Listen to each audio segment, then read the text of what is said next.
ce soir, afin qu'il nous parle ce soir. Il a dit là où deux ou trois sont réunis en mon nom, moi je suis au milieu d'eux. Alors il est dans sa parole. Prions pour le Seigneur.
l'acclamons ce soir, Père. Quel jour ça sera? Quel jour merveilleux, Seigneur. Quand nous quitterons cette terre, nous serons en train de festoyer avec le roi des rois, celui qui nous a sauvés, celui qui nous a aimés, celui qui nous a choisis, qui nous a prédestinés à être des enfants d'adoption par Jésus-Christ. Oh, quel jour ça sera, Seigneur. Quand les morts en Christ ressusciteront, Seigneur. Quel jour ça sera, Seigneur. Oh Dieu, quand nous serons avec le roi des rois là-haut, en train de glorifier l'Éternel, en train de le célébrer, en train de le louer, Seigneur. Voilà pourquoi nous sommes ici. Nos corps soupirent, gémissent, attendant, Père, ce jour glorieux, Seigneur. Voilà pourquoi, Seigneur, nous ne voulons pas que la terre nous retienne. Nous ne voulons pas que la monnaie nous retienne. Nous ne voulons pas que les choses de ce monde nous retiennent. Mais nous voulons être légers, Seigneur. Quand il viendra, qu'il nous prenne dans sa gloire, Seigneur. C'est pourquoi ce soir, Père, nous t'appelons au milieu de nous, Seigneur. Alors que nous nous préparons pour ce départ, laisse que tout ce qui peut faire obstacle à notre foi, tout ce qui peut faire obstacle à notre marche, nous les déclarons ce soir, nous les sondons au nom de Jésus. Nous chassons la puissance de Satan, nous chassons les qualités de Satan, nous chassons les puissances ténébreuses au nom de Jésus-Christ. Et nous te réclamons dans cet endroit, Seigneur. Père, visite-nous. Manifeste-toi parmi nous, Seigneur. Guéris les malades, console les affligés, délivre les captifs et scelle-nous de ta puissance. Au nom de Jésus-Christ, nous avons prié à ces demandés. Amen et Amen. Que le Seigneur vous bénisse. Nous allons nous lever pour lire la parole. Nous n'allons pas attendre les autres. Amen. Je le dis là où 2 ou 3. Je vois qu'il y a plus de 2 personnes. Amen. Amen. On a comme raison, on peut l'habitude de venir en retard. Et on va maintenant travailler avec notre rythme.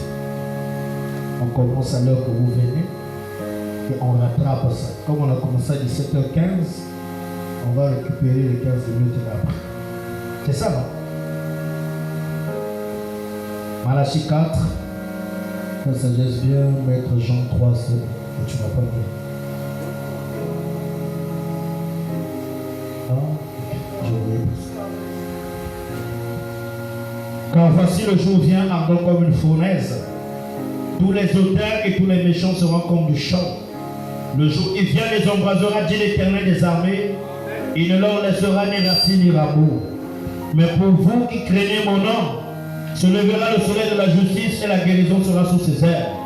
Vous sortirez et vous sauterez comme les veaux d'une étable, et vous foulerez les méchants, car ils seront comme de la sonde sur la plante de vos pieds, au jour que je prépare, dit l'Éternel des armées.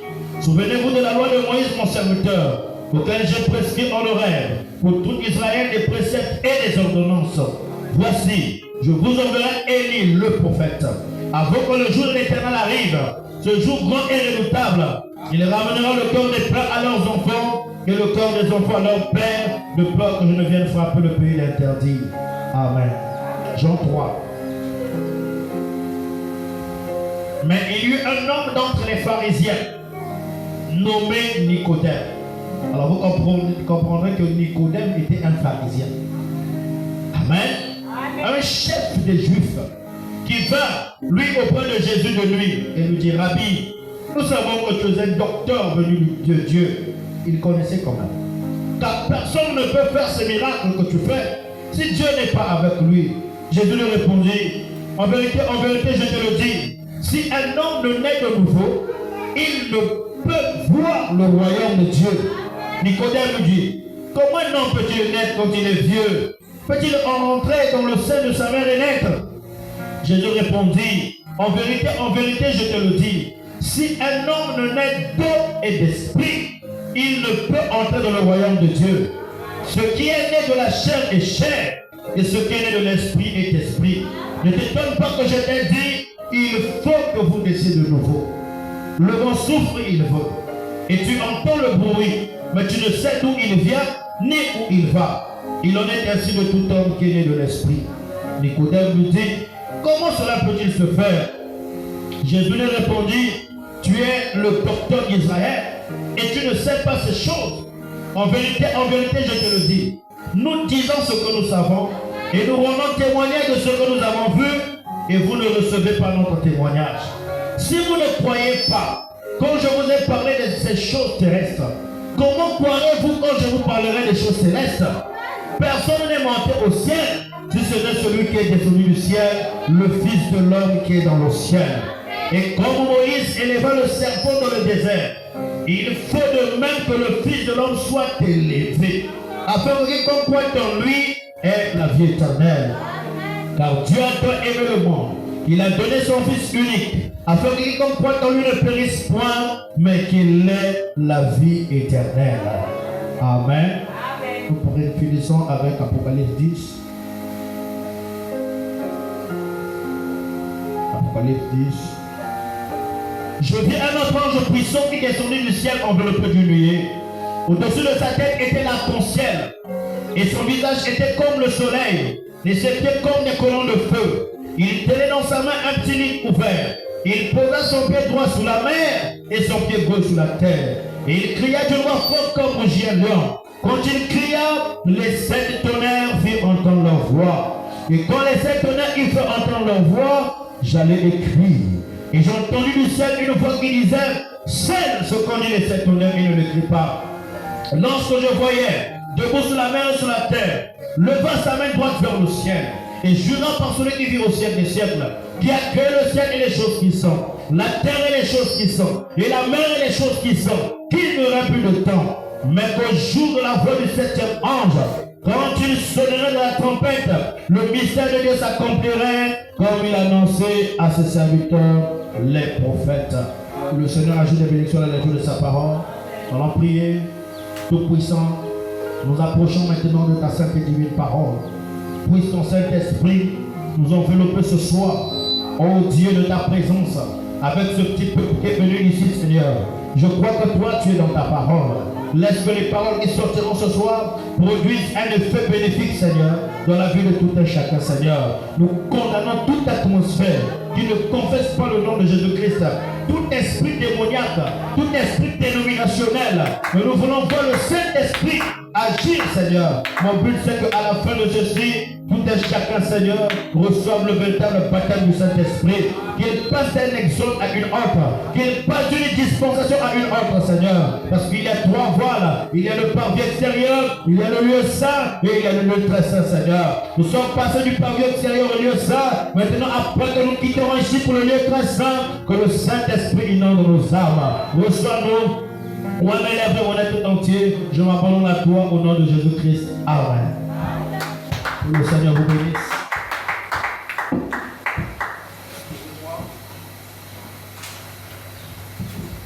Alors, encore une fois, shalom. Amen. Shalom. Amen. Amen. Amen. Il y a un pasteur qui m'appelait et qui disait, j'ai envie que tu viennes prêcher chez moi, même 2 semaines, mais nous sommes encore dans un hangar ouvert. J'ai dit, oh, révérend, nous on a prêché sous le soleil. On a prêché, la pluie est en train de tomber. Amen. Amen. Donc s'il faut prêcher la parole, on n'a pas besoin d'être dans un bon hangar. Amen. Amen. On n'a pas besoin d'avoir 100 personnes pour prêcher. Comme madame disait, même si il y a une personne prêche la parole. Amen. Alors nous sommes dans le 3e exode. Et nous savons tous que veut dire exode. Comme madame dit, exode signifie qu'on a fait sortir, appelé à sortir, enlevé de. Amen. Donc, quand on fait un exode, c'est une marche. Amen. On quitte d'un point A pour un point B. Et le premier exode, c'était dans l'Ancien Testament avec Moïse. Moïse était le bras de l'Éternel pour Israël. Mais il a sorti le peuple d'Israël de l'Égypte pour les amener à Canaan. Mais il ne les avait pas amenés à Canaan. C'est Josué qui a fait rentrer le peuple dans le pays promis. Quelqu'un dit amen à ça? Amen. Amen. Alors, dans le premier exode, il devait quitter d'un pays naturel pour un pays naturel. Vous dites amen à ça? Amen. Et dans le deuxième exode, Dieu devrait les sortir parce que quand Moïse les sort de l'Égypte, amen, il leur donne un message. Et le message de Moïse, c'était la loi. Essaye un peu de venir un peu ici.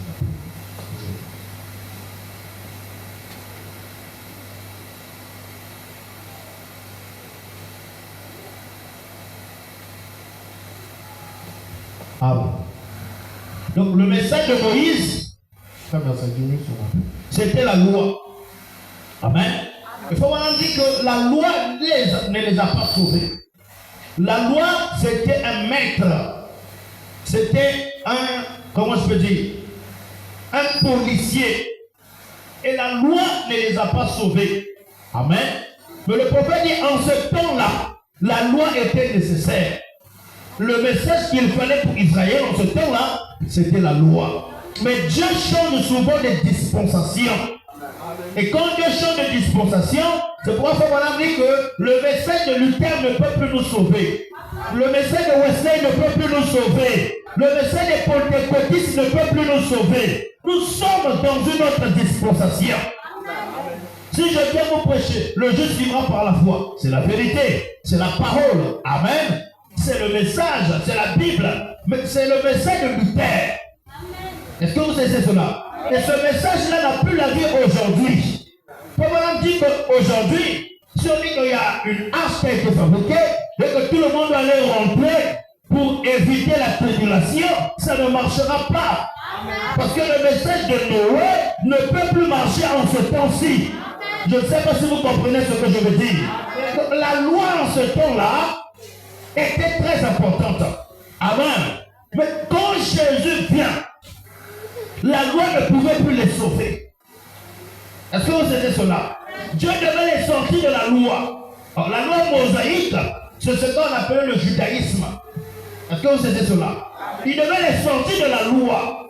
Alors, comme Jésus vient, le message qu'il apporte est contraire. Il trouve ça un message contraire à celui de Moïse. Voilà pourquoi Jésus dit non, je ne suis pas venu abolir, mais je suis venu accomplir, mettre cela à l'exercice. Est-ce que vous savez cela? Donc, quand Christ vient pour manifester le deuxième exemple, alors ici, la loi n'avait plus d'importance. Le message de Moïse, qui était la loi, c'était bien, mais jusque-là, le prophète nous enseigne que cela ne les a fait aucun bien. Le prophète parle même sous les sacrifices du sang des boucs et des taureaux. Qu'est-ce qui s'est passé? Il dit, après un moment donné, cela est devenu une habitude pour Israël. Ils se sont dit, bon, celui qui pêche la camine, le riche amène le bélier, ceux qui sont moyens amènent les moutons, les pauvres amènent 2 pigeons.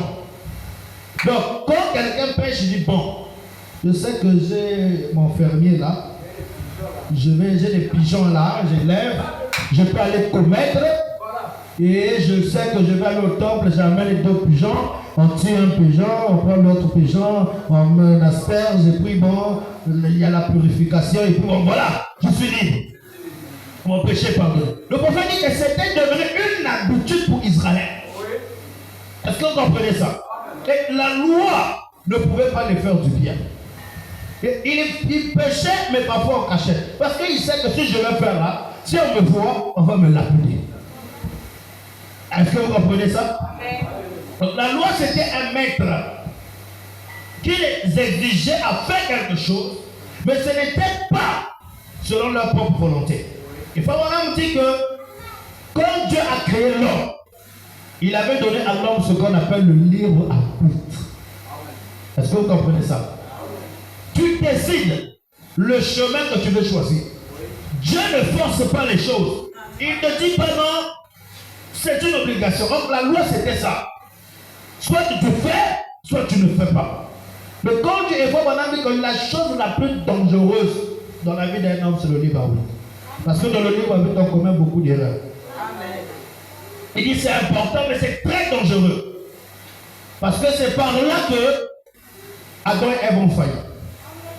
Et c'est par là aussi que nous faillissons. On a dit quand Christ vient, il répand le sang. Après le sang, l'homme devient à le libre arbitre. On revient à la condition d'Adam et Ève. Maintenant, là, le ciel, c'est toi-même qui le choisis. On ne se forcera pas à choisir le ciel. Tu es libre d'accepter Christ, comme tu es libre de le refuser. Seulement, chacun de nous, en acceptant ou en refusant, c'est là où il va. Amen. Est-ce que vous comprenez ça? Amen. Alors, ils devaient quitter l'Égypte. Et quand ils ont quitté l'Égypte, c'était un pays naturel pour un pays naturel. Amen. Et le message de Moïse, qui était la loi, ne pouvait plus les aider. Amen. Amen. Ah, mon interprète a voyagé, ça devient difficile. Hein? J'étais déjà habitué à prêcher avec l'interprète. Alors là, ça devient vraiment compliqué. Alors, ils quittent le pays naturel qui est l'Égypte. Ils arrivent à Canaan. Et ils avaient un message. C'était la loi. Noé arrive avec un message. C'était entrer dans l'arche. Celui qui ne rentre pas dans l'arche, il va périr. Mais aujourd'hui, là, le message de Noé n'a plus de valeur. Même si on peut construire, je ne sais pas quelle arche qu'on va faire, Dieu ne sera pas dans ça. Et c'est dans ce contexte-là que je voulais vous amener. Amen. Pour vous montrer que la loi, comme on a dit que le message de Moïse, il dit même le message de Jésus d'aujourd'hui ne marchera pas. Lisez ça dans le 4e verset. Il dit, nous sommes dans une autre dispensation. Amen. Et Dieu change les dispensations à tout moment. Est-ce que vous comprenez ça? Amen. Nous sommes là dans le 2e exemple. Oh, gloire à Dieu. Amen. Remarquez qu'Israël avait un temple qui a été construit par Salomon. Et dans le temple, il y avait 3 parvis. Il y avait le parvis extérieur. Il y avait le lieu saint et il y avait le lieu très saint. Et derrière le lieu très saint, il y avait un rideau qui voilait. Il se cachait le sein de ça veut dire l'arche était là. Et la colonne de feu se trouvait derrière.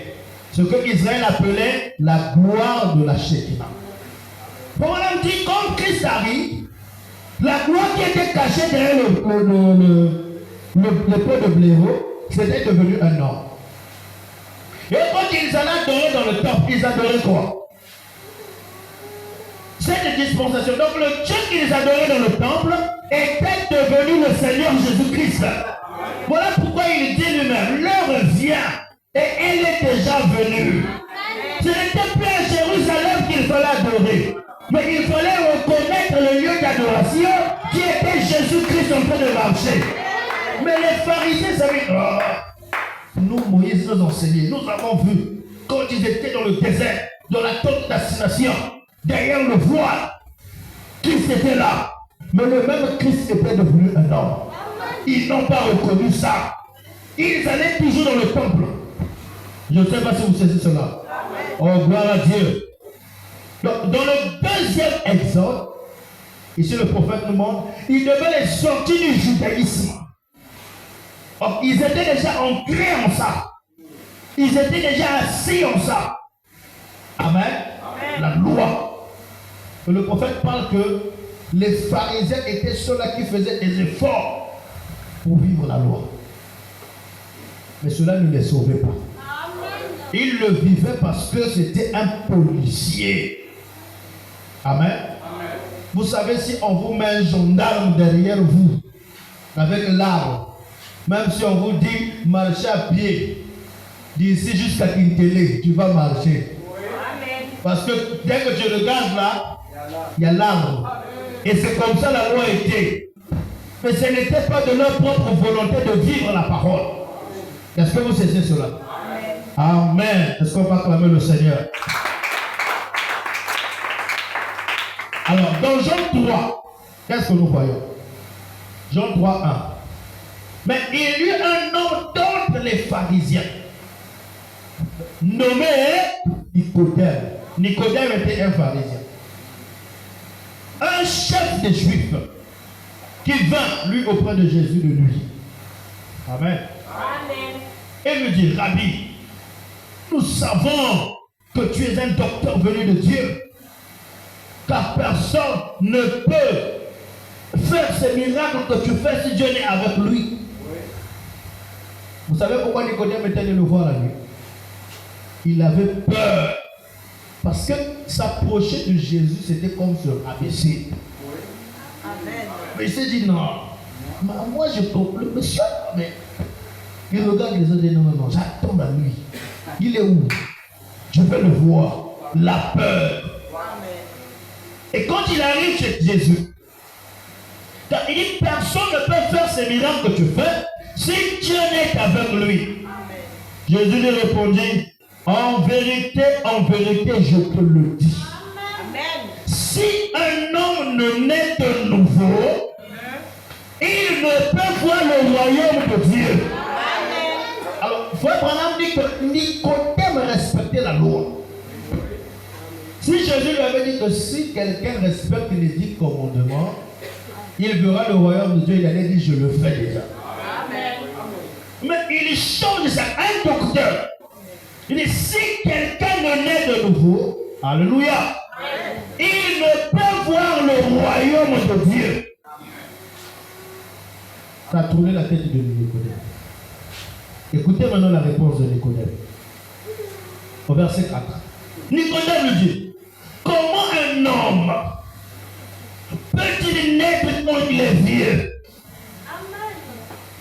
Le docteur ne comprenait pas. Mais il était docteur, avec un doctorat.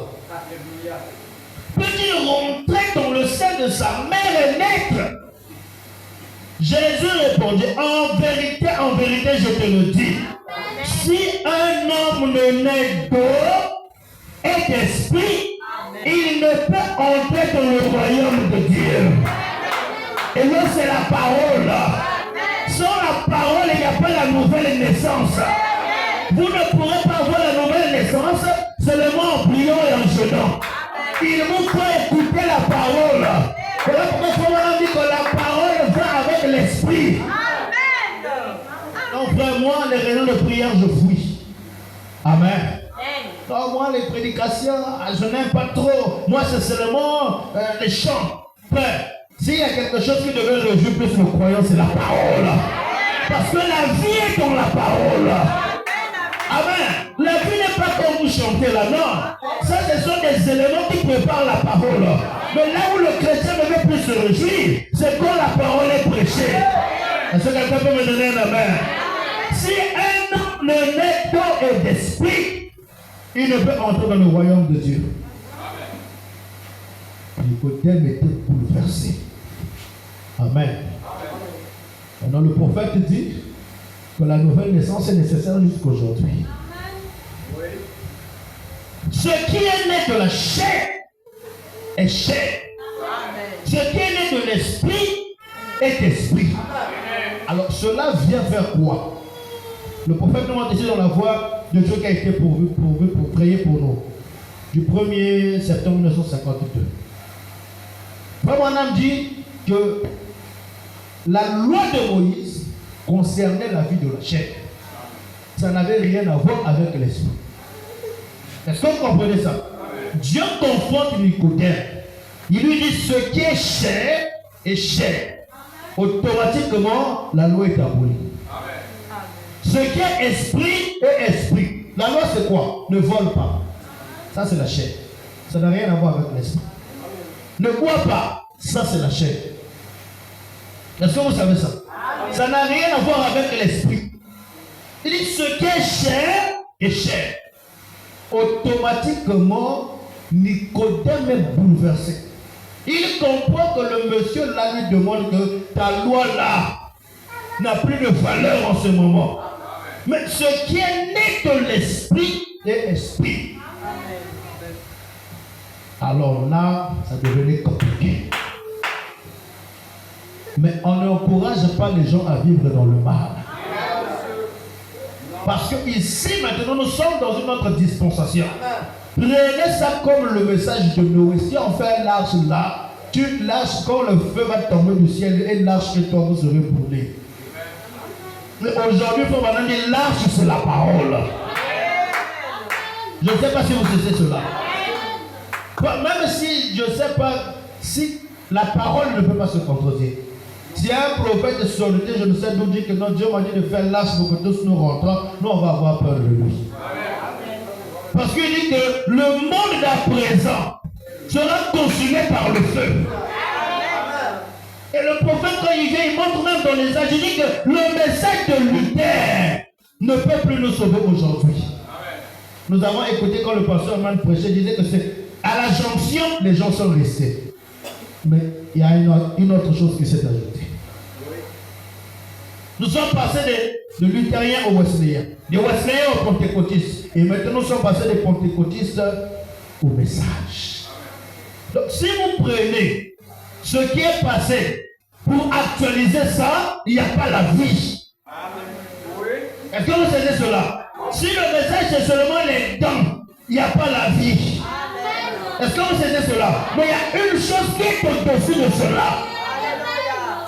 Tout ça était nécessaire. Amen. Mais il y a quelque chose de plus important, c'est la vie qui est à l'intérieur de la parole. Est-ce que quelqu'un peut donner un amen? Il faut que vous naissiez de nouveau. Il faut vraiment dire que c'est ça, le deuxième exode, là où Christ devait les amener. Et là, il ne parle pas à un abruti, mais un docteur. Il lui montre le message de l'heure qu'il était venu amener. Et le docteur n'a pas compris. Il lui a prêché le message qu'il fallait, qu'il était venu accomplir. Le docteur n'a pas compris. Je dois repartir dans le ventre. Non. Il faut naître de l'esprit. Amen.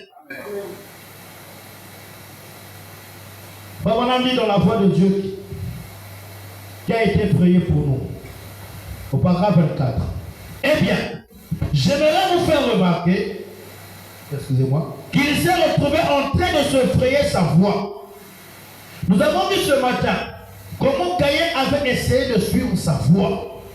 Il apportait des pommes, des poires, de pêche, des poitrons, et je ne sais quoi c'était. Il a déposé cela sur l'autel et a dit, maintenant là, Seigneur, j'ai bâti un autel. J'ai bâti une église. Je suis un bon membre de l'église. Vous voyez? Je fréquente l'église chaque jour. Je suis venu ici. J'ai bâti l'autel. J'ai placé le sacrifice là-dessus. Maintenant, je vais m'agenouiller et prier. Et maintenant, Seigneur, je voudrais que tu me reçoives. Mais Dieu l'a rejeté. Il était sincère dans ce qu'il faisait. Mais Dieu l'a rejeté. Et ce même vieil, on m'appelle, c'est dit, ce même vieil esprit religieux vu jusque-là. Dans l'église aujourd'hui, la même chose, tout aussi religieux que possible. Il ne connaît pas Dieu, pas plus qu'un tonton ne connaît le chevalier égyptien. Vous savez que c'est la vérité? Les esprits religieux. Amen. Frère, nous ne sommes pas là pour vivre la religion. Mais il nous faut la nouvelle naissance. Frère, on a dit un mort ne revendique rien. Mais aussi longtemps que nous serons vivants, la haine sera avec nous. Le mensonge sera avec nous. Le commérage sera avec nous. Alléluia. Les querelles seront avec nous. Mais quand nous sommes nés de nouveau, vous êtes totalement morts à ces choses. Mais quand Jésus est venu vers eux, ils ont rejeté le Messie. Amen. Ils l'ont rejeté. Ils ont rejeté celui qui était venu les sauver. Est-ce que vous savez cela? Maintenant, le gros problème est là. Est-ce que nous mourrons ou nous sommes toujours vivants? Parce que 15 ans, 20 ans, 50 ans dans le message ne veut pas dire que tu es mort. Il faut une nouvelle naissance. Il faut que tout ce qui est charnel tombe. Là, on est encore dans la nouvelle naissance. Mais quand on va rentrer dans le troisième exode, il faut avoir me dire que même avec le Saint-Esprit, vous allez en faire. Alors là, il y a plus que ça. Il dit, Canaan, c'est l'âge du Saint-Esprit, non? Vous connaissez ça, non? Il dit, mais dans Canaan, il y avait des guerres. Quand Josué les amenait à Canaan, Canaan avait des guerres. Avec le Saint-Esprit, nous avons les batailles d'esprit. Avec le Saint-Esprit, nous avons les épreuves. Il dit, alors on ne peut plus rester dans l'âge du Saint-Esprit. Il faut qu'on sorte de l'âge du Saint-Esprit pour entrer dans le millénium. Il dit, c'est ça le troisième exemple. Je vais vous lire ça, l'adoption, tout est là. Alors, vous comprenez que chaque fois qu'il y a une dispensation, le message change. Est-ce que vous savez cela? Mais quand le messager vient, premièrement, il ramène nos cœurs à la foi de paix. Au Saint-Esprit. Mais on ne reste pas là. Deuxièmement, est-ce que vous savez cela? Il doit révéler les mystères de cette tonnerre. Et ce mystère divinement révélé ramènera nos cœurs à la foi des pères apostoliques. Ramène Christ sur la terre. Amen. Maintenant, quand Christ vient sur la terre, c'est pour faire quoi? C'est pour nous regarder. C'est pour nous enlever avec lui. Mais pour être enlevé, il nous faut la dynamique.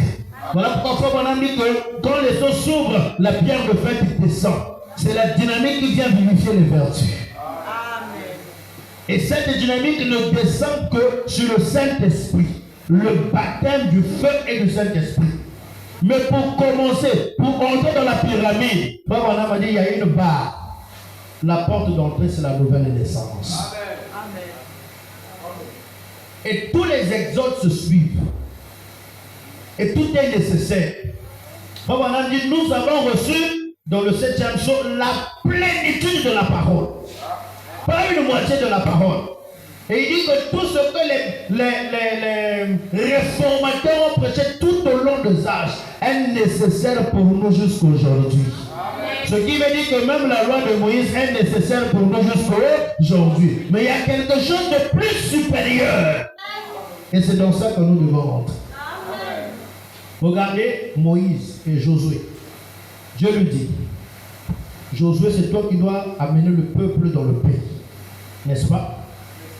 Dans Josué 1, il lui dit, ne t'éloigne pas de la loi de Moïse.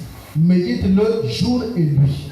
Amen. Quand vous lisez la loi de Moïse, les Pentateuques, dans le nombre, c'est le dénombrement d'Israël, de chaque tribu, comment il devait être placé dans le pays. Vous comprenez ça? Dans le Lévitique, c'est la loi lévitique. Comment les Lévites devaient travailler dans le sacerdoce. Ça commence depuis le mariage, tout ce qui est là. Est-ce que vous comprenez ça? Et dans le Deutéronome, Moïse est en train de donner les promesses qui vont les aider dans le pays. Amen. Alors, quand Josué doit amener le peuple dans le pays, donc Exode, c'est la marche. Comment ils sont sortis? Les difficultés qu'ils ont eues dans le désert. Les combats qu'ils ont menés dans le désert. Le nombre d'endroits qui se sont déplacés, c'est dans l'Exode. Alors, quand Moïse, Josué prend le livre, parce que le prophète dit qu'il y a un message dans le message. Est-ce qu'il devait être là à méditer un peu comment les mouches étaient en train de se multiplier en Égypte? Lui, il devait, quand on a dit dans l'adoption, il devait méditer comment placer chacun dans son territoire. Amen. Donc, il était en train de méditer le livre de Nombres. Comment Ruben va être dans son territoire, Gad va être dans son territoire, Joseph va être dans son territoire. C'était le travail que Josué allait faire. C'est pas parce que l'on allait méditer le livre jour et nuit, il va être là à méditer l'Exode du matin au soir, mais l'Exode est déjà passé. Amen. Vous avez déjà quitté le désert. Maintenant, il y a autre chose. C'est-à-dire maintenant, entrer dans le pays. C'est un nouveau pays. Il y a déjà des gens qui vivent là. Les Amalécites sont là, les Cananéens là, les Étiens là, les Jébusiens là. Maintenant, il fallait voir les limites de chacun par rapport à ce qui était déjà laissé par Moïse. Je ne sais pas si vous savez cela. Nous allons au ciel. Quel est le message qui est nécessaire pour nous aujourd'hui?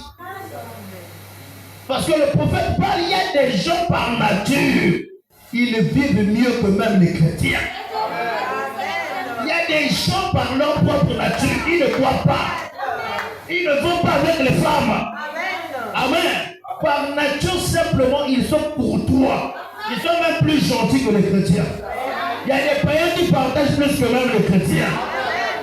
Mais ça, c'est leur nature humaine. Il faut vraiment dire que ça n'a rien à voir avec le Saint-Esprit. Mais nous, on nous dit il faut que vous naissiez de nouveau. Alors, là où ça devient compliqué. Amen. Sans la nouvelle naissance, il n'y a pas le Saint-Esprit. Amen. Parce que dans la nouvelle naissance, Frère Branham dit que la nouvelle naissance n'est pas le Saint-Esprit. Il dit, quand vous naissez de nouveau, alors vous devez faire une marche jusqu'au Saint-Esprit. Vous voyez, quand Jésus vient dans la deuxième dispensation, il ouvre la porte pour que les gens entrent dans la pyramide. Amen.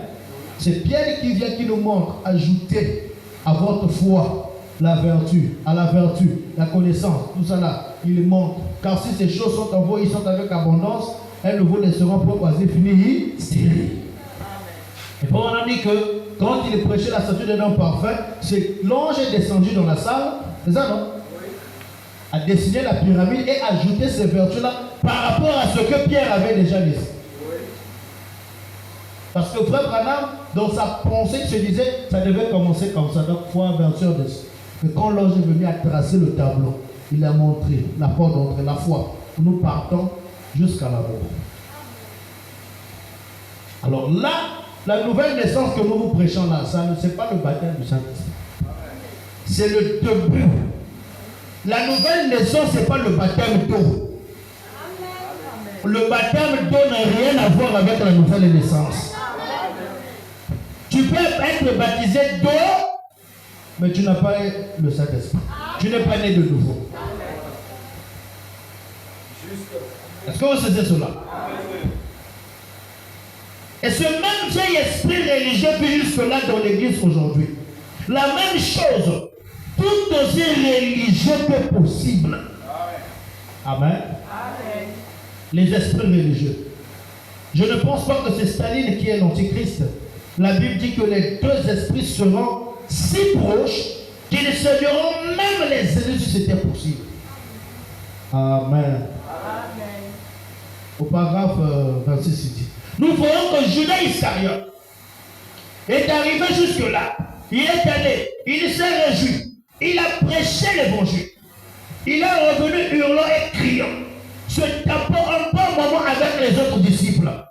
Voilà, vous pouvez le lire dans Matthieu chapitre 10. Mais il avait suivi les disciples jusque-là. Pourtant, il était un démon incarné. Amen. Alléluia. Il avait cheminé droit. De même que Jésus était le Dieu incarné, Judas était le démon incarné. Amen. Ça, vous voyez. Maintenant, la pluie, il faut qu'on a dit la pluie quand ça tombe sur la terre. Et sur la terre, il y a les bonnes semences et les mauvaises semences. Amen. La pluie arrose la terre. Maintenant, la terre, c'est à elle de sortir. Et la bonne semence et la mauvaise semence. Quand le Saint-Esprit entre dans le corps de quelqu'un, amen, quand il tombe, que tu sois une bonne terre, que tu sois une mauvaise terre, il tombera sur toi. Voilà pourquoi Frère Branham est étonné de voir cet homme prophétiser des choses justes.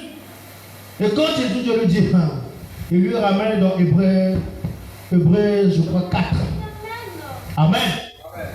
Et Dieu lui montre que oui, quelqu'un peut être hors du Saint-Esprit et vivre mal. Frère Branham n'arrivait pas à croire. Dieu l'a ouvert les pages de la Bible. Oui, il a lu là. Il dit, qu'est-ce qu'il y a? Voilà pourquoi nous sortons d'une dispensation à une autre. Avoir le Saint-Esprit ne suffit pas. Remarquez qu'Israël avait beaucoup de territoires à conquérir. Imaginez-vous, dès qu'ils ont conquis Jéricho, ils ont dit, bon, nous on s'assoit, on n'a plus besoin d'aller conquérir les autres territoires. Est-ce que c'était ça la promesse? Ils devaient conquérir tous les territoires. Non, non, toi quand tu arrives, bon, je suis déjà dans le Saint-Esprit, je m'arrête là. Non, frère!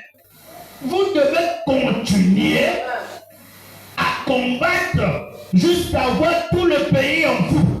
Comme on a dit du Saint-Esprit à la personne du Saint-Esprit. Est-ce que vous savez cela? Non, frère, j'ai le Saint-Esprit, je m'arrête là. Non. Oui, tu as gagné Jéricho. Mais il y a Gabaon qui est là. Gabaon aussi, il fallait combattre. Josué a arrêté le soleil parce qu'il y avait la guerre à Gabaon. 5 rois sont venus le combattre, les Étienne et les Jébusiens, ils ont dit, nous on va l'attaquer à Gabaon. Mais il n'a pas dit, bon, comme nous on est déjà dans Jéricho, Gabaon là c'est pas pour nous, Jérusalem c'est pas pour nous. Non, il devrait combattre. Tu peux avoir le Saint-Esprit, mais ne t'arrête pas là. Tu as encore les territoires à combattre. combattre. Est-ce que quelqu'un peut me donner un amen? Alors ici, le prophète nous montre. Il dit, Judas était un démon incarné. Jésus était le Dieu incarné. Caïn et Abel depuis le jardin d'Éden. Mais quand le temps arriva, pour lui de monter à la Pentecôte et de recevoir la bénédiction, il montra ses couleurs. Amen. Est-ce que vous savez cela? Amen. Et quand vous vous mettez à parler de la nouvelle naissance, de recevoir le baptême du Saint-Esprit, 9 sur 10, ces esprits montrent leur couleur. Amen. Ça, c'est le prophète. Ceux qui le sentent, ils diront, c'est un tas de fanatisme. Laissez cela de côté, frère. C'est la voie à laquelle Dieu a pourvu pour l'homme aujourd'hui. Je veux entendre la main des aigles. Pas de Saint-Esprit, pas de nouvelle naissance. Tu ne vas pas au ciel. Donne-moi des amens quand même, les amis. Moi, j'ai besoin de ça. Il faut quand même essayer de prêcher sur l'interprète, mais ce n'est pas facile. Et je vais aller. Amen. Amen. Quand vous vous mettez à parler de la nouvelle naissance, de recevoir le baptême du Saint-Esprit, 9 fois sur 10, ces esprits montrent leur couleur. Ça montre réellement qui nous sommes. Et Judas, c'est ce qu'il a fait. Amen. Mais il était justifié, sanctifié. Le prophète en parle. Judas était justifié, Judas était sanctifié, mais il n'est pas arrivé au baptême du Saint-Esprit. Est-ce que vous comprenez ça? Amen. Quand il fallait arriver maintenant à la Pentecôte, Judas a fouillé. Il a montré ses vraies couleurs. Il a fouillé le Saint-Esprit. Les femmes ont dit que beaucoup refusent d'avoir le Saint-Esprit. Il fouille ça. Se dit, je serai assez exalté. Je vais commencer à rouler par terre. Je vais commencer à me comporter bizarrement. Si vous fouillez le Saint-Esprit, ça veut dire que vous fouillez d'aller au ciel. Mais un chrétien doit rechercher le Saint-Esprit. Est-ce que quelqu'un peut me donner la main? Si tu fouilles le Saint-Esprit, tu as fouillé la porte qui t'amène au ciel. Non, le Saint-Esprit a des conditions. Non, frère, je ne bois pas, je ne fume pas, je ne suis pas mon corps. Je ne fais pas ceci, je ne fais pas cela. C'est bien. Par exemple, il y a des villages, comme chez nous, il y a le Nzobi. Là-bas, il y a des gens, à cause d'une Nzobi, ils ont peur de faire des choses mauvaises. Et comme le pasteur nous disait, moi, quand je suis venu dans le message, vivre la parole était facile. C'est-à-dire les petites choses là, parce qu'au village, déjà, notre époque, si tu vas pisser dans le champ de quelqu'un, le Nzobi te frappe. Si tu vas prendre la chose de trouver, le Nzobi te frappe. Dans ma coutume, quand tu comptes, tu dis, hé papa, attention. Ça, c'est la loi. Donc, avec la loi, là, il a déjà grandi avec. Et ça lui a donné un comportement. Mais ça ne suffit pas. S'il n'y a pas le Saint-Esprit, pardonnez-moi les amens, les amis. Si le Saint-Esprit n'est pas en toi, zéro. Est-ce que quelqu'un peut me donner la main? Alors, que dois-je faire? Comment faire pour recevoir le Saint-Esprit? Le prophète dit Dieu ouvre le cœur. Si vous êtes réellement dans le besoin, si c'est vraiment la chose primordiale de votre vie, vous allez chercher cela. Amen. Mais aujourd'hui, les gens ne cherchent plus le Saint-Esprit. Les gens cherchent à ne plus fumer. Les gens cherchent à être une sœur avec une longue robe. Aujourd'hui, beaucoup de païens portent aussi de longues robes. Les sœurs se dégradent même plus que les païens. Hein? Aujourd'hui, l'épouse de Julia, de Bongo, Junior Bongo, est venue montrer comment les sœurs du message sont 1000 fois multipliées par 0. Elle n'a pas mis les mèches. C'est pas ça? Non, les sœurs, est-ce que je dis la vérité? Mais nos sœurs, quand c'est les mariages, ils doivent aller chercher les brésiliennes. Elle n'a pas mis les mèches, elle s'est tressée naturellement. Et même la beauté, elle n'a pas fait son catastrophe. C'est pas ça? Ça, c'est la fille de quelqu'un qui est riche. Hein? Ça, c'est des gens riches. Bon, maintenant, nous, là, on n'a pas beaucoup d'argent, là. On veut se présenter avec des... Oh là là. Voilà, au moins, ça, c'est une leçon qui a été donnée aux sœurs au Christ. Mais ça rentre quand même dans le cœur. L'essentiel, c'est écouter. Amen. Les sœurs veulent nous mettre des trucs, des tas de choses là. Et une païenne on enseignait. Le dimanche, j'ai dit, mais comment j'ai oublié alors que j'avais ça en tête quand je mélangeais.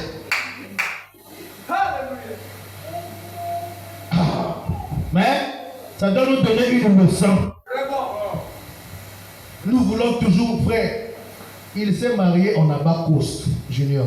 Vous n'avez pas vu? Mais si c'était nous aujourd'hui, veste de qualité. On va acheter nœuds. On cherche des nœuds papillons. On met là. Il a vu son Abba Coast là. C'est un peu. Il dit, hé! Ah Seigneur. Voilà comment les païens sont en train de nous enseigner de nous enseigner. Voilà. Nous, on veut toujours compliquer. John Foster. Frère le son John Foster. La chaussure la plus chère. Il doit mettre. Oh là là. Pauvre de nous. Amen. Amen. C'est pas ça notre prédication, mais ça nous enseigne. Nous, on aime le luxe. On aime devenir. Paraître. Mais tout ça, ça n'a rien à voir. Amen. Amen. Donc, il nous faut la nouvelle naissance. Pour l'ami, c'est la voie à laquelle Dieu a pourvu pour l'homme aujourd'hui. Il dit Alléluia. Et le même Dieu qui avait conduit les mages vers Christ par l'étoile est ici ce soir, sous forme du Saint-Esprit, pour vous conduire à Christ. Virgule, la nouvelle naissance. Virgule, le baptême du Saint-Esprit qui est la voie à laquelle Dieu a pourvu. Je me reprends des amens. Si un homme ne naît pas d'esprit, il ne verra même pas le royaume de Dieu. On a posé la question, hommes et femmes, avez-vous reçu cela? L'assemblée dit Amen. Quoi? Là, ils ont dit Amen. Père de bénit Amen. Avez-vous reçu cela? Amen. Si vous n'êtes pas né d'eau et d'esprit, vous ne verrez même pas. Amen. Regardez Moïse, l'auteur de la loi, lui-même est mort dans le désert. Ça prouvait déjà que la loi là ne pouvait pas les amener loin. Amen. Or, on a dit le seul homme qui a essayé le vaccin sur lui-même, c'est Christ. Moïse, sa loi lui-même l'a tué dans le désert. La loi était là. Dieu avait déjà dit. Quand il dit ça, c'est ça. Quand c'est pas ça, c'est pas ça. Il a dit frappe le rocher une fois. Le peuple vient. Hé Moïse, je vous que tu as frappé le rocher là. L'eau ne sort pas. Ah, est-ce que tu es un vrai prophète? Ah, est-ce que ton don là n'a pas taré? Est-ce que... Ah, Moïse aussi. Non, attendez, je vais vous montrer faire. Moi, j'ai le Saint-Esprit. Oh, Moïse, la loi t'a attrapé. Tu meurs ici. Seigneur, pardon. Tu meurs ici. La propre loi que tu as donnée au peuple là, subis ça toi-même. Vous voyez que la loi ne l'a pas été. Est-ce que quelqu'un me donne un amen? Oh, ça nous fait du bien. Jean 3:8. Le vent souffle où il veut. Et tu entends le bruit, mais tu ne sais d'où il vient, ni où il va. Il en est ainsi de tout homme qui est né de l'esprit. Nicodème le dit. Comment cela peut-il se faire? Jésus lui répondit, tu es le docteur d'Israël. Et tu ne sais pas ces choses. Avec le doctorat, tu ne comprends pas la nouvelle naissance. Docteur, oui, Nicodème est venu de lui, un pharisien comme nous l'avons lu ici là. Mais quand Dieu lui dit il faut naître de nouveau, il n'arrive pas à comprendre. Et pourtant Jésus est en train de dire, Amen. Il faut naître d'eau et d'esprit. il a posé la question, est-ce qu'il faut rentrer dans le ventre de maman? Jésus lui a dit non, il faut naître d'eau et d'esprit. La nouvelle naissance. Amen. Alors combien sont nés de nouveau? C'est là où le bas blesse. Toi tu considères la nouvelle naissance à quoi? Parce que tu as lu le message? Non. Parce que tu viens tous les jours à l'église? Non. Amen. Comment considères-tu la nouvelle naissance? C'est ça, frère. Parce qu'il y a eu des hommes pieux dans la Bible. Le jeune homme riche, quand il vient vers Jésus, il appelait Jésus bon. Quand Jésus lui pose des questions, il respectait les 10 commandements. Jésus l'a même aussi encore appelé bon. Donc, lui, il appelait Jésus bon. À la fin, Jésus l'appelait bon. Comme on a dit, Dieu connaît le cœur. Ce qu'il disait était juste. Donc le jeune là a respecté tous les 10 commandements. Déjà de nos jours, respecter tous les 10 commandements là, c'est un problème. Quand Dieu lui dit, vends tous tes biens, viens et suis-moi. C'est là où les choses ont changé. Et dans le message, viens et suis-moi, on est en train de parler que ici, Dieu voulait l'amener à s'attacher complètement à lui. Il avait pour lui les richesses en tête. Amen. Amen. Le prophète dit que s'il avait suivi Christ, peut-être que ces richesses-là, il devait les aider dans le royaume, dans ce qu'il faisait. Mais Dieu teste le cœur de quelqu'un. Viens et suis-moi, vends tout. Amen. Lui, il marche à pied. Les disciples le suivent. Quand les disciples ont tout ça, ils ont dit, attends Jésus, nous aussi on va te poser des questions. Parce que là on ne comprend plus. Lui il doit vendre toutes les richesses, mais nous qui t'avons tout quitté. On a tout quitté pour te suivre là. Quelle sera notre part? Amen. Amen. Il dit, oh là là, vous aurez des pères, des mères, des frères, des sœurs, des terres. Dans ce siècle-là, si. Des maisons. C'est pas ce qui est écrit. Amen. Et dans le siècle à venir, la vie est. Amen. Ça a rassuré les disciples. Amen. Vous croyez que Pierre est mort pauvre? Non. Vous croyez que Pierre est mort? Et puis Pierre n'était pas pauvre pour suivre Jésus. Il était entrepreneur. Il avait son bateau. C'est pas ça. Il pêchait ses poissons. C'était pas un homme pauvre. Vous croyez que celui qui fait son petit commerce là est pauvre? Le pauvre, c'est celui qui va à l'école.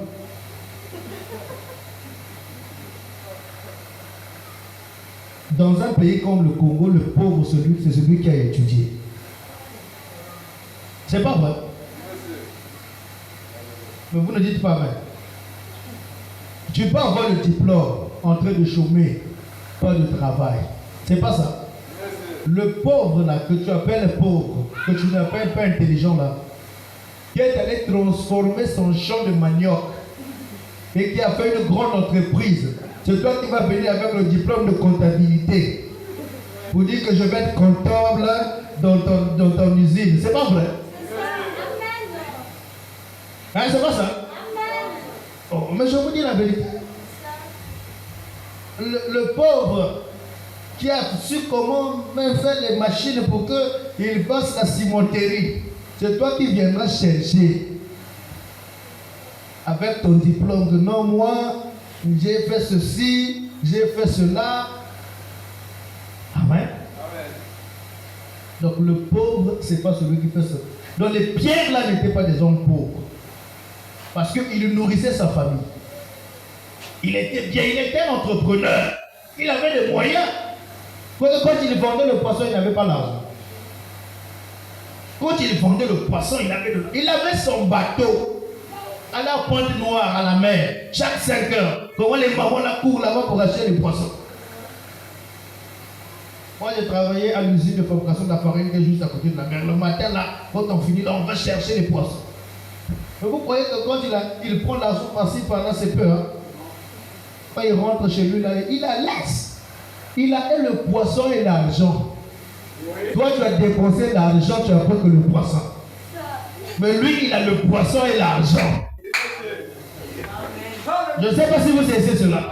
Alors, des hommes comme les pierres peuvent tout abandonner pour suivre le Seigneur. Amen. Il sait que c'est son commerce-là qui lui donnait de l'argent. Si je ne fais pas la pêche, je ne vais pas manger. Mais il abandonne tout pour suivre Christ. Et c'est même son bateau qui était devenu la voiture qui les transportait pour de l'autre côté. Dans le fond de Gadara, on a dit que c'est dans la pirogue, c'est dans le bateau de Pierre qu'ils sont partis de l'autre côté de la mer. Et sa voiture était devenue la chose essentielle pour les voyages de Jésus. Il ne pêchait plus les poissons avec. Mais maintenant là, dit Seigneur, quelle sera notre part? C'est pourquoi donnons à Dieu toujours la première place. Dans tout ce que nous faisons, donnons à Dieu toujours la première place. Mon frère, j'ai la crise, j'ai ceci. Je dois payer les offrandes. Déjà, Dieu voit le sacrifice que tu fais. Venir à l'église, alors que les temps sont durs, tu payes les déplacements, tu viens quand même. Ne pense pas que Dieu est ingrat. Dieu te récompensera d'une manière ou d'une autre. Lui ne ment pas. Amen. Tu peux laisser ton travail pour venir au Seigneur. Dieu est en train de voir. Mais si tu commences à mettre Dieu à la deuxième place, frère, tu deviens le jeune homme riche. Parce que si tu aimes ton père plus que Dieu, c'est là où ça fait mal. Hein? Il n'est pas digne de moi. Il y avait un homme là, Jésus lui dit, viens sur moi. Il dit, je dois d'abord aller enterrer mon père. Vous savez la réponse que Jésus lui a donnée? Laissez les morts aller enterrer les morts. Dis à quelqu'un qui perd quelqu'un de chair. Mes frères, mais Jésus avait des réponses.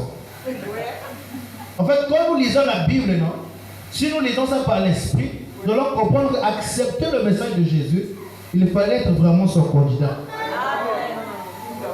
Hein? La femme va dire, fils de David, aie pitié de moi. La femme se dit, il n'est pas permis de prendre la nourriture des enfants et de nos chiens. Ah, ça c'est Jésus, le roi des rois, Dieu, qui est là en train de marcher. Maintenant, toi, frère, tu viens, non, moi je suis malade, on te dit ça. Dès que tu vas sortir, tout Brazzaville va savoir. Amen. Mais quelle était son attitude? Il dit, c'est pas grave, les chiens mangent les miettes qui tombent de la table. Jésus testait sa foi. Jésus, quand il a vu l'enfant qui était à l'intérieur, il lui a guéri l'enfant. C'est la même chose qu'il faisait pour le jeune homme riche. Mais lui, il n'a pas compris. Non, je ne le suis pas. Vous ne pouvez pas venir à Dieu sans être éprouvé, testé. Quand vous venez à Dieu, Dieu va vous tester. Il va vous éprouver. Il vous fera passer par des choses difficiles. Tout ça, c'est pour voir votre foi. Mais si vous abandonnez, ça prouve que vous êtes lâche. Il faut dire, un vainqueur n'abandonne jamais. Tout le monde peut abandonner le message sauf toi. Tout le monde peut reculer en arrière sauf toi. Reviens à ta vie de prière que tu as fait. Reviens à ta vie de consécration. Dis-moi que ce que je traverse est une épreuve. Mais quand je vais arriver, la bénédiction sera plus grande. Il n'y a pas d'épreuve éternelle. Donc continue à courir vers le but. Dieu ne peut pas t'abandonner. Un jour, on s'est moqué de Jésus. Jésus, l'argent des impôts s'était élevé. On pensait qu'il traversait avec les bateaux à tout moment, vers les Capernaum, Judée, tout ça là. C'était l'argent. Oui. Pierre, Jésus, oui, les impôts. Il faut payer les impôts. Judas, dans la caisse de l'église, il y a combien? À 0 francs. Voilà. Nous, on a suivi le monsieur. Jusqu'à ce que l'argent de l'église est fini. Tout le temps, il multiplie le pain. Bon, Pierre, toi tu es un bon pêcheur, non? Va pêcher. Bon, le poisson, là, l'argent des impôts sera suffisant. Oh Dieu, il a pris l'argent et l'a placé dans le poisson. Pierre vient là, un seul poisson aussi, c'est là. Il ouvre la bouche du poisson comme ça. L'argent des impôts. Dieu peut donner.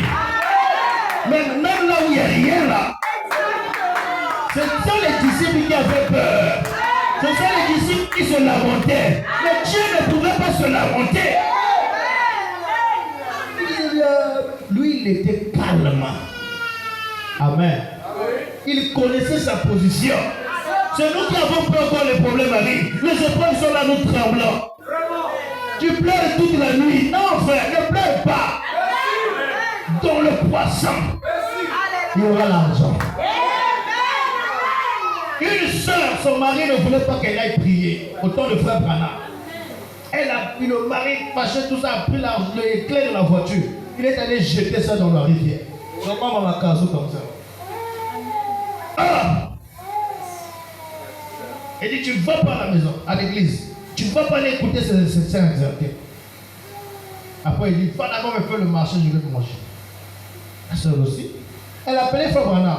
Frère Branham l'a dit, il faut écouter ton mari. S'il ne veut pas que tu viennes, reste. Frère Branham n'était pas le pasteur qui a amené les femmes à être rebelles.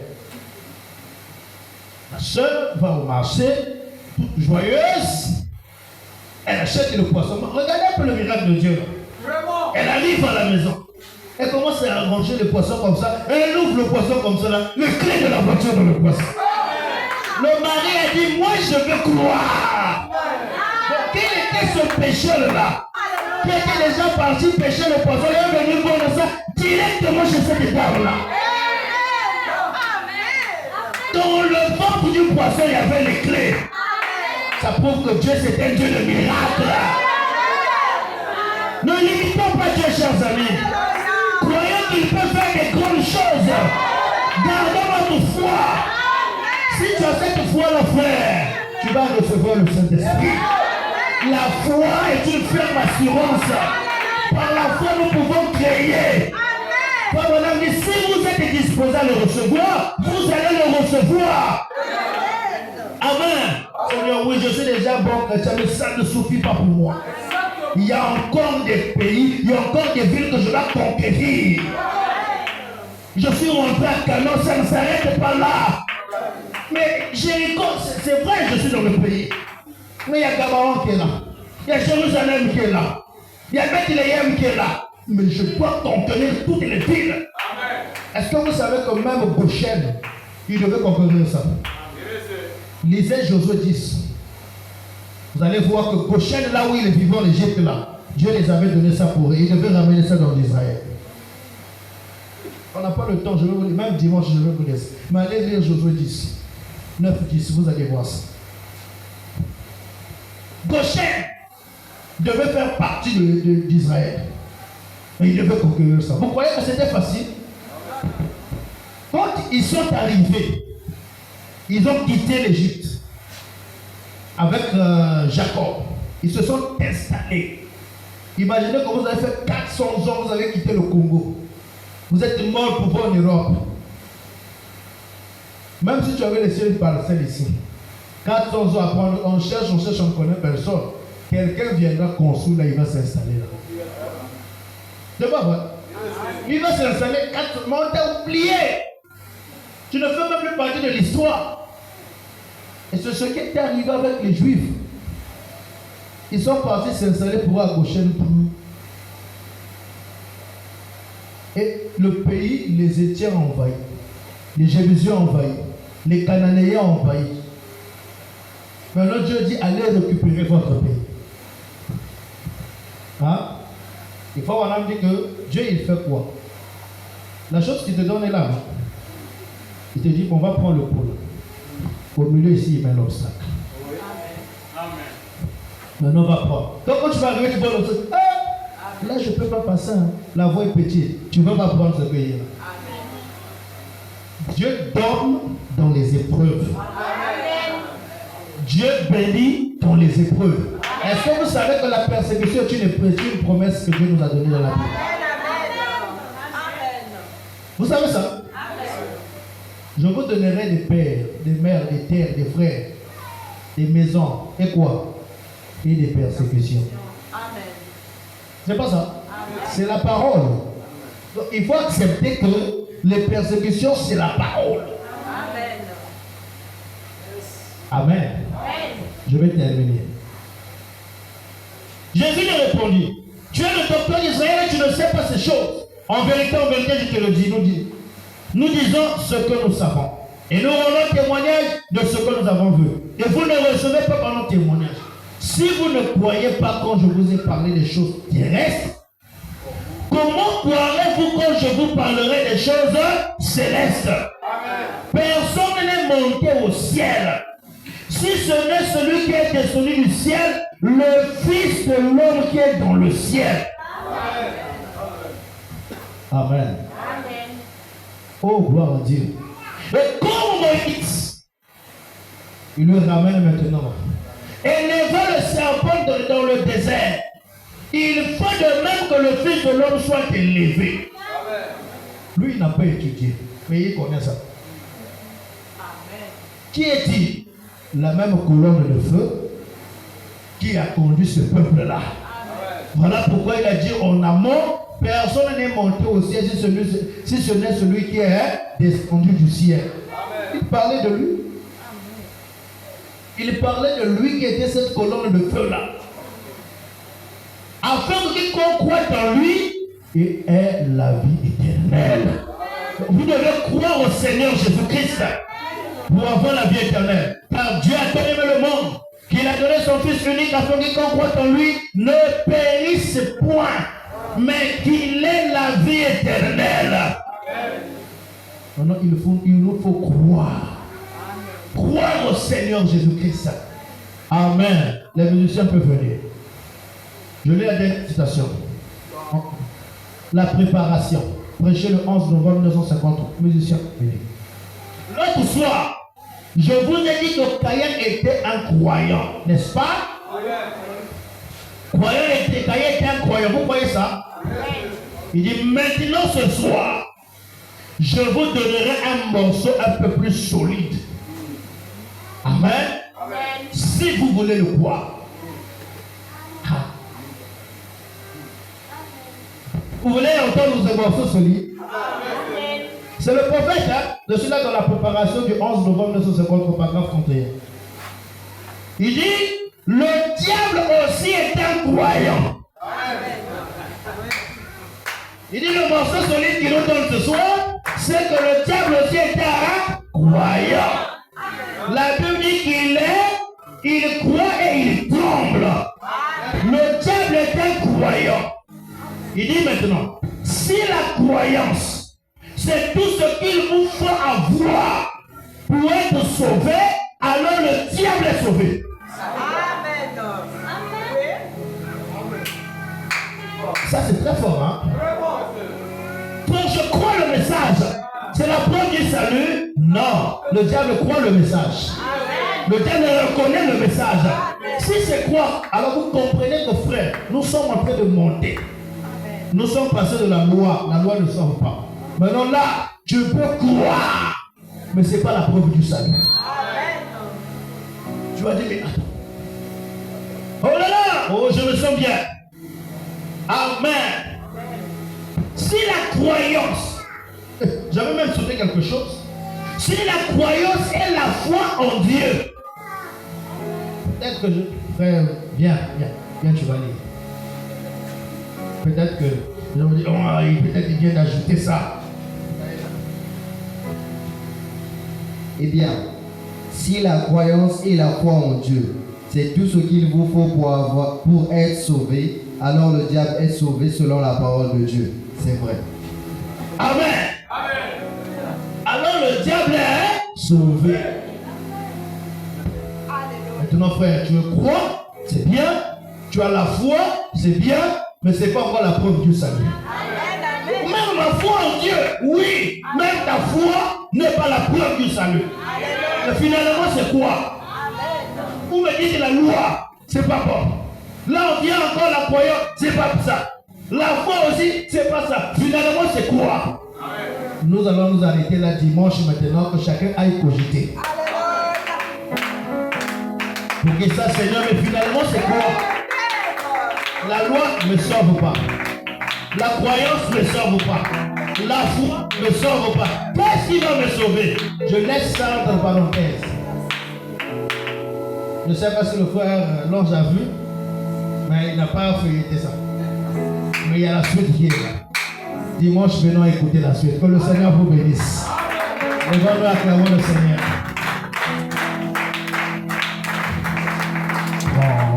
Dans le nom de Jésus avec toi, oh, toi, enfant de tristesse, il va te procurer, il va te procurer la joie. Oh oui, pour le pardon, tu vas le précieux nom, le nom c'est le nom, le nom c'est de l'espoir de la terre jaloux. Non c'est de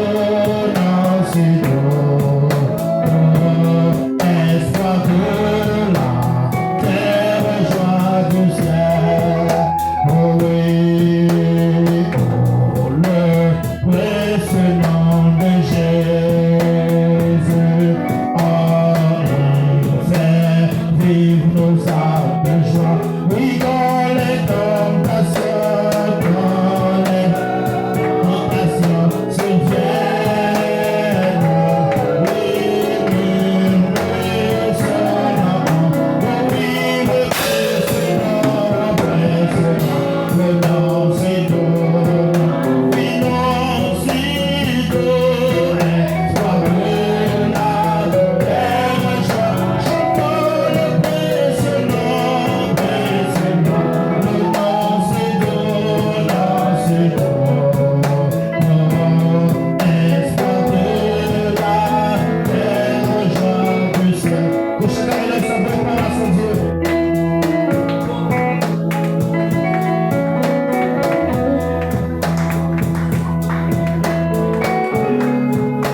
nouvelle naissance.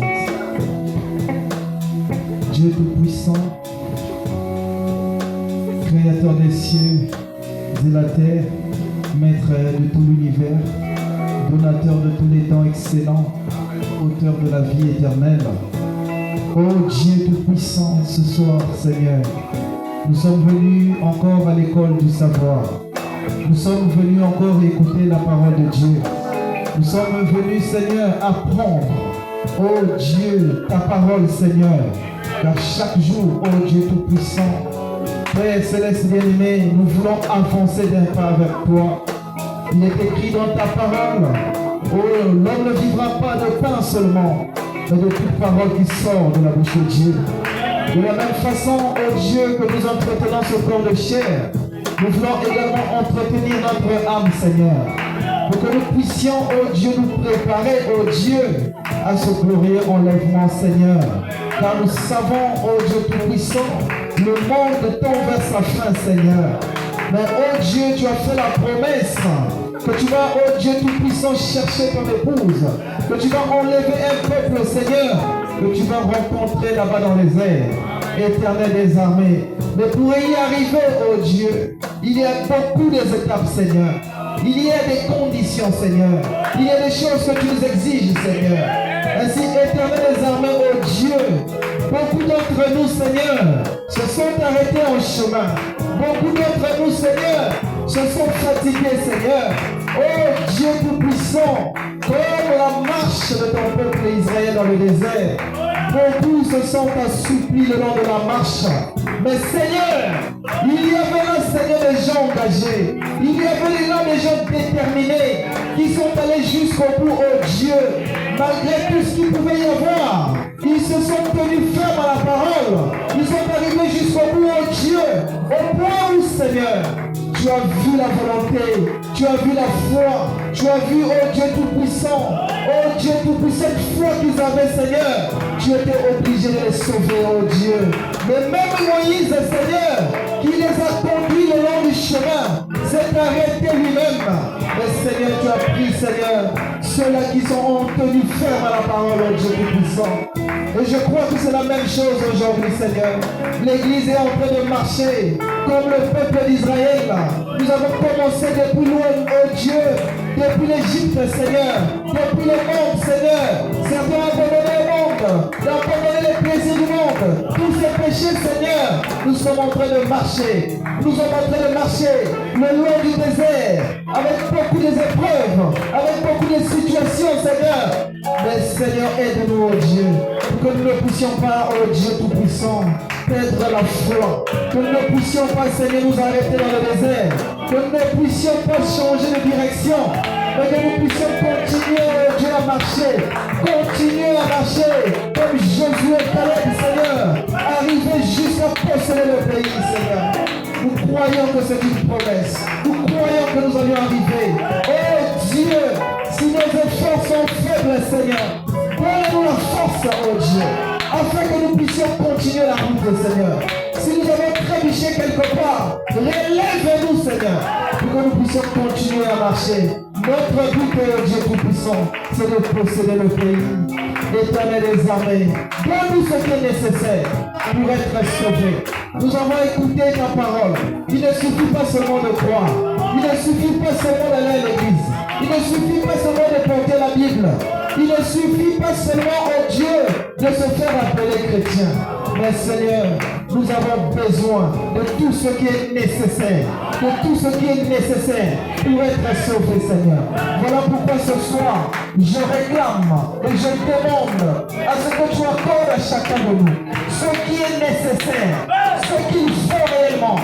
Et la vertu qui manque, la force qui manque, l'amour divin, Seigneur, pour que nous puissions arriver jusqu'en haut, Seigneur, jusqu'au sommet de la pyramide, Seigneur. Accorde cela à chacun d'entre nous. Oh Dieu bien-aimé, ça ne servirait à rien de venir ici tout le temps, oh Dieu. Et en fin de compte, Seigneur, manquer l'enlèvement que nous avons tant prêché, l'enlèvement que nous avons tant parlé, l'enlèvement que nous avons tant attendu, ça ne servira absolument à rien. Et si, oh Dieu, nous pouvons nous attacher jusqu'au bout. Nous pouvons, oh Dieu, être affermis jusqu'au bout. Nous pouvons, oh Dieu, persévérer jusqu'au bout, Seigneur. Nous croyons de tout notre cœur qu'un jour, nous quitterons cette terre. Nous irons à la rencontre de notre Seigneur, qui nous attendra là-haut, qui nous attendra dans les airs. Alors avec lui, Seigneur, nous passerons des moments de joie. Nous passerons, oh Dieu, des moments de paix, des moments de bonté. Nous serons toujours avec lui. Nous le verrons tel qu'il est. Nous contemplerons son visage. Oh Seigneur, nous attendons tellement ce moment merveilleux. Nous, oh Dieu, nous essayons d'imaginer comment cela se produira. Nous savons un jour, nous allons le vivre. Nous allons, oh Dieu, le contempler réellement. Seigneur, accorde cette grâce à tout un chacun d'entre nous. Bénis ton peuple ici ce soir, rassemblés ici autour de ta parole. Je crois qu'ils ne viennent pas ici en vain. Je crois qu'ils entendent, Seigneur. Oh Dieu, cette promesse, Seigneur. Voilà pourquoi ils sont là. Ils ne sont pas là pour voir le prédicateur. Ils ne sont pas là pour voir le bâtiment. Ils ne sont pas là par contrainte. Ils ne sont pas là, Seigneur, par coutume. Mais parce qu'ils t'aiment, Seigneur Jésus. Nous voulons t'aimer jusqu'au bout. Nous voulons nous attacher à cet amour. L'amour divin, l'amour parfait. Parce que, oh Dieu, le prophète nous a dit, seul l'amour parfait entrera. Nous voulons arriver à l'amour parfait. Nous ne voulons pas nous arrêter juste à la connaissance. Nous ne voulons pas juste nous arrêter, Seigneur, à l'amour fraternel. C'est bon, Seigneur. Mais nous voulons arriver à l'amour parfait. Oh Dieu, au point où le prophète pouvait déclarer, même si, Seigneur, tu pouvais m'envoyer en enfer, je continuerai à t'aimer. Seigneur Jésus, accorde-nous ta grâce pour que nous puissions t'aimer, Seigneur, plus que jamais, oh Dieu. Et oh Dieu, nous attacher à toi. Accorde ta grâce. Bénis, Seigneur Jésus-Christ, cette église. Oh Dieu, nous savons qu'il y a des attaques. Nous savons que l'ennemi s'élève. Nous savons que Satan, oh Dieu, cherche à nuire, à détruire, à désunir, à éloigner tes enfants loin de la parole. Mais nous savons une chose, qu'il ne peut pas atteindre ses objectifs tant que le Seigneur Jésus-Christ est de notre côté. Parce que, oh Dieu, toi, tu te fais notre cause. Tu es notre Dieu. Tu ne permettras pas, Seigneur, que Satan ait la victoire sur tes enfants. Car tu avais dit déjà que la victoire nous appartient. Et à la croix, tu avais levé les mains pour montrer le signe de la victoire. Tu as dit la victoire nous appartient. Merci Seigneur, parce que nous croyons qu'il est déjà vaincu. Et il sera encore vaincu. Et il sera toujours vaincu. Et pour toujours, il sera vaincu. Merci Seigneur. Délivre tes enfants qui sont encore liés par le péché, liés par la maladie, liés par les situations, liés par le monde, liés par les esprits, liés par les démons. Au nom puissant de Jésus, nous déclarons leur délivrance. Que tu accordes la liberté à tout un chacun. Car tu es venu, Seigneur, donner la liberté, Seigneur, aux captifs, Seigneur. Merci beaucoup pour ta grâce. Bénis ton serviteur qui a porté la parole. Soutiens-le, oh Dieu. Inspire davantage. Élève le don, Seigneur. Et accorde la bénédiction au centuple, Seigneur, dans sa maison, dans sa famille. Souviens-toi de notre pasteur. De là où il se trouve, que tu lui accordes ta grâce. Oh, il a besoin de toi. Il a besoin d'un plus, oh Dieu. Il a besoin de te servir davantage. Seigneur, donne les opportunités. Donne, Seigneur, oh Dieu, la force. Bénis sa vie, sa santé. Son épouse, n'oublie pas, Seigneur. Oh Dieu, nous prions pour elle, afin que tu rétablisses sa santé. Nous bénissons toute l'église, chaque chrétien, chaque membre de ce tabernacle, ainsi que ceux qui sont en Pointe-Noire, à Dolisie, et tous les saints à travers le monde entier. Nous les bénissons, nous prions pour eux, Seigneur, pour que tu te souviennes de tout un chacun là où il se trouve. Que la gloire te revienne à toi, que la puissance te revienne à toi, que l'autorité te revienne à toi, que la magnificence te revienne à toi, car tu es notre Dieu, plein d'amour, plein de bonté que nous aimons. Maintenant que nous avons prié, Seigneur, que tu accompagnes tout un chacun dans nos maisons respectives, Seigneur. Que tu sois avec nos maisons, nos familles, nos foyers. Oh Dieu, sois avec nous en toutes choses. Seigneur, ne permets pas, oh Dieu, que les incidents, les maladies, Seigneur, nous assujettissent. Mais donne la victoire en toutes choses. Que la gloire te revienne au nom puissant de notre Seigneur, Jésus-Christ. Le nom de la victoire, le nom qui ne connaît jamais d'échec. Nous avons ainsi pu le demander. Amen. Amen.